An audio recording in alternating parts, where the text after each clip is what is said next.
Alright, so this is my Kate Bishop build for power level 175. It's a high-ranged scattershot focused build that's going to also focus on battery effect damage from scattershot with a vibranium payload. So it's going to be sonic on the scattershot with vibranium payload, but you also have vibranium on the melee as well. So we'll get right into it. You can see my stats on the right, and you can also see my stats up top above the gear.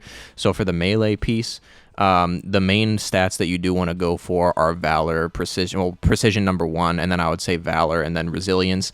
If you had to choose between Valor and Resilience, I would say go with Resilience just because it'll help with your defense more, and you don't, this build isn't focused specifically on Heroic, which Valor is going to help with, but you do want to make sure you always have the Precision on there for this type of build because it's a high ranged, because the main focus of the damage is going to be from Scattershot. So you can see that light combo and heavy combo finishers deal vibranium damage.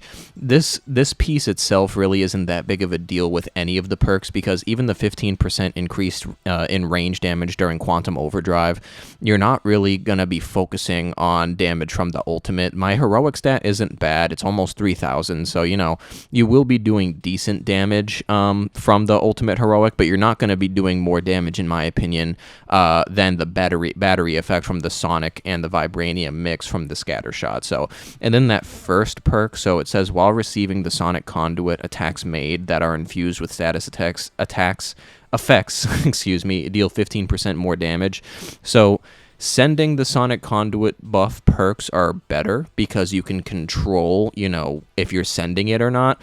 Receiving's a little bit different, although I will say if you're playing by yourself and all of your heroes have a build that involves sending the sonic conduit buff, then it will help if you have some receiving perks as well, because the AI will trigger the sonic conduit buff themselves sometimes. So it's definitely not bad, but the main things for this piece are the stats. So Precision, Valor, and Resilience, with obviously, like I said, you want to make sure you have Resilience above all else, and then I would do, Precision above all else, and then I would do Resilience next. So now for the ranged piece.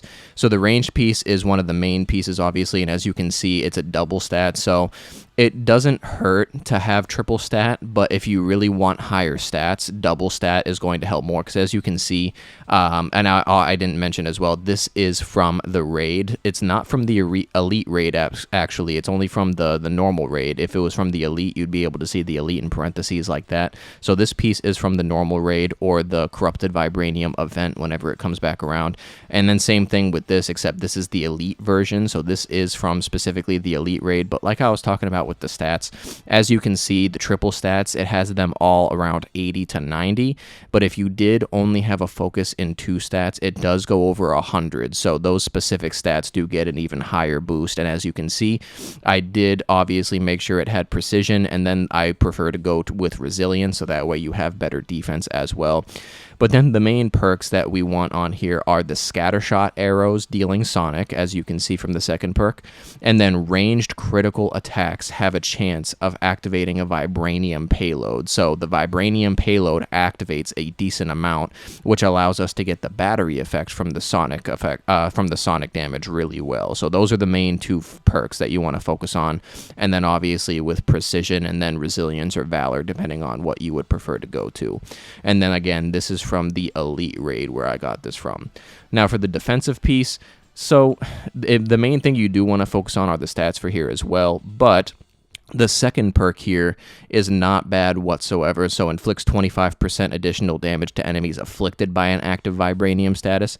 I would say if you're going to want to get a perk on the defensive piece, that is probably the best perk that you want to look out for. So you do inflicts 25% additional damage to enemies afflicted by an active vibranium status, which with the vibranium payloads is going to be a lot of the time. So it's going to help a lot with the damage. And then that actually goes for the heroic piece as well. So I did get the defensive piece from the elite raid. Same thing with the heroic piece from the elite raid. And then might, Precision, Valor, I couldn't get Resilience on there instead of might. It's not really that big of a deal. My defense is still sitting pretty okay at 1600. I would say the 900 to 12 or 1300 range I consider pretty low. The 13 to 1700 range I consider fine, and then the 1700 onward range, especially above 2000 for a defensive stat, I consider having a really good defensive stat, especially if you don't sacrifice your other stats as well. But back to the heroic piece. So I got this from the elite raid.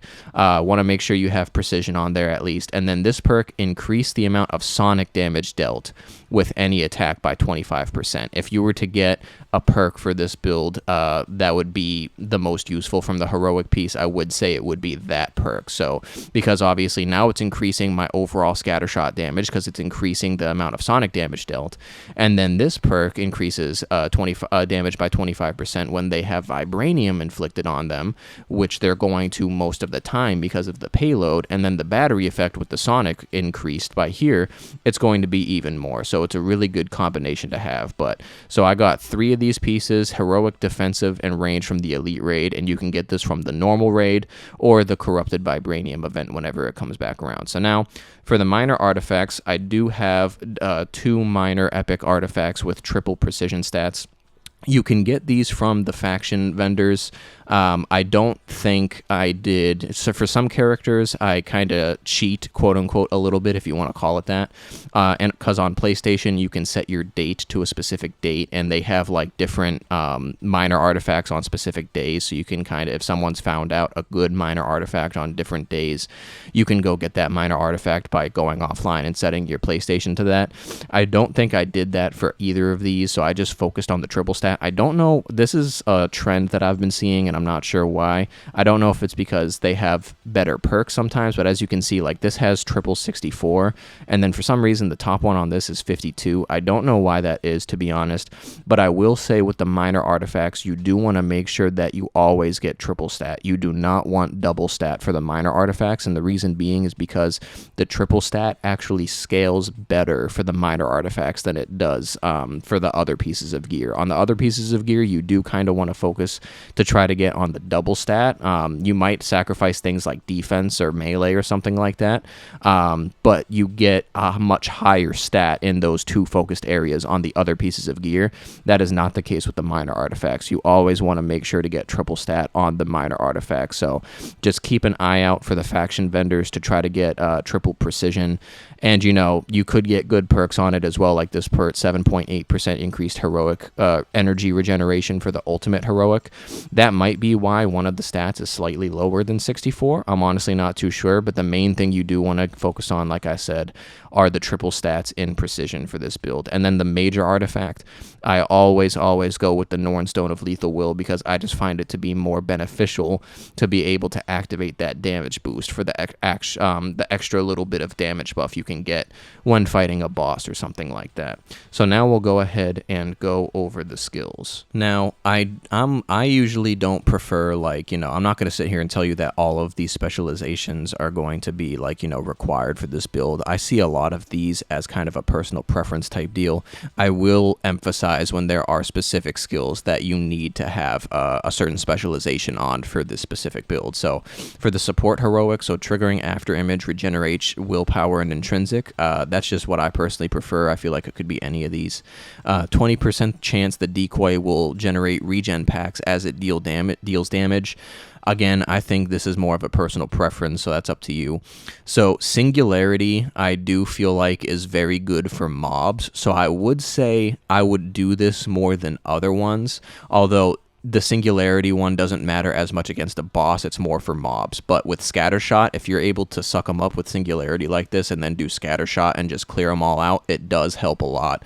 So I would say Singularity is more of a must, but at the end of the day, that still is your preference. And then for this, I prefer to do an additional charge of Singularity as well. For the ultimate, like I said, we don't really focus on the ultimate. I think this is the coolest one, so this is honestly the one I do most of the time. But again, I don't focus on melee damage, so that's not even really going to do a lot of damage for me, even with my heroic stat.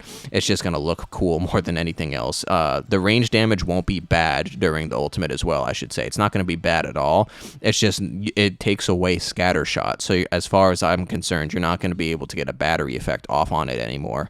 So it's really not bad, but I just prefer, I honestly don't know which one I prefer. I think I have it on this one for right now just because it doesn't really matter to me. This one, You might think because this one has a focus on arrows that it might be better, but I've never really done any crazy damage with this one, and it's just kind of, I just don't prefer it. I would prefer the singular arrow shot that it usually defaults to on the other two, so that's just going to be your personal preference. And then this damage from all quantum energy infused attacks is increased by 10% while overdrive is active, so that just increases your damage slightly when you're in your ultimate heroic, but because you're not getting a focus in damage from the ultimate heroic from this build, this is still your personal preference. I'm just trying to get that little bit of damage whenever I do choose to activate it. So now for mastery. This is when we do start getting into some of the specifics. This one, I would say not as much is needed. This is more of your personal preference, although I do find, especially with some of the weaker enemies, Scattershot can kind of lift them up in the air, and then you can keep scattershotting them while they're up in the air, so you can get a juggle going on. So it wouldn't hurt to do increases critical attack damage while juggling enemies by 20%, but that's really your personal preference. This is also your preference, so increases the damage dealt by the explosion on the demolition charge arrows by 10%. I believe that's the power attack. Let me double check if I can find it. Yeah, so demolition arrow charge, so that's the power attack. I would say it's more of a must because like I showed you before, I do have vibranium on the heavy combo. Well, I should say I actually don't have it set up that way. It would be more if it was a melee power attack. So if instead heavy combo finishers you have vibranium on the melee power attack, I would say you would have to worry about the demolition charge damage more. But for this build with a heavy combo finisher that I have, not so much, but I feel like just overall that's more your personal preference. It's really not that big of a deal either way. And then performing a takedown generates a heroic orb. That's your personal preference. I just prefer to get my heroics back as quick as possible. Now, these three are a must because it is a focus on Scattershot. So all three of these next ones in the range tab, they focus on Scattershot. So these are a must. So reduces damage when firing the Scattershot arrows. Reduces spread when firing the Scattershot arrows, making it easier to hit a single target with multiple arrows. So yes, I would say that's a must. Increases the damage the fully charged Scattershot arrows deal by 5% for each mark on the target. You're not going to do a fully charged shot as much, except maybe on a boss, but because you are focusing on Scattershot, I would say this is a must as well for whenever you do decide to do that. And then this is 100% probably the most important one, is ready and fire 2 additional arrows when using the Scattershot arrows. I honestly forgot this is even a specialization because I've had it on her since she came out, but without this, you're only going to be firing 3 scatter shots. So what you want is you want the additional 2 for the 5. It's going to help. It's tremendously helps the scatter shot build. So absolutely do that. And then this one increases the maximum amount of intrinsic quantum energy that can be held by 15%. That's your personal preference. Increases the rate at which the intrinsic energy regenerates by 30%. That's personal preference. Increases the amount of intrinsic quantum energy that can be held by another 15%. That's your personal preference. While overcharged, attacks increase enemy status meters 10% faster. That's your personal preference. I mean, it could help a little bit more, but the vibranium payload is going to be going off so much. I don't think it matters that much, so that's your personal preference.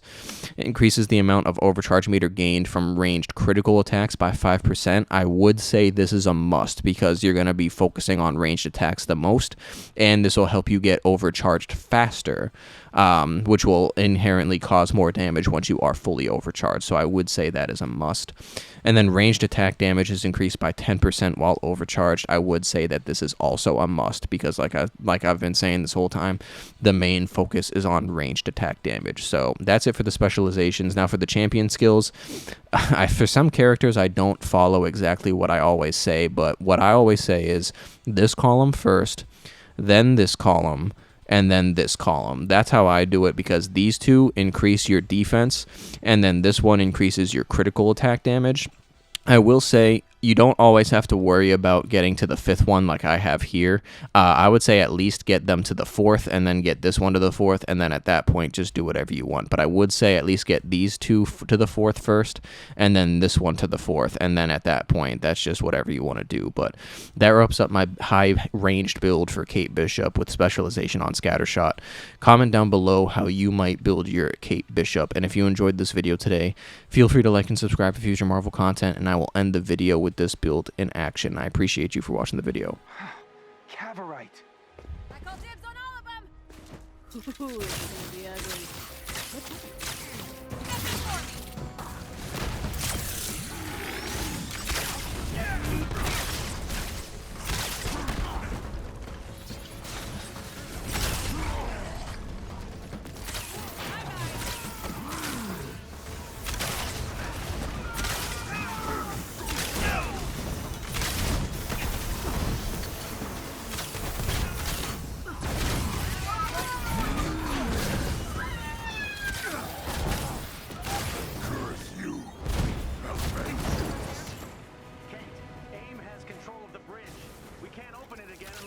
back.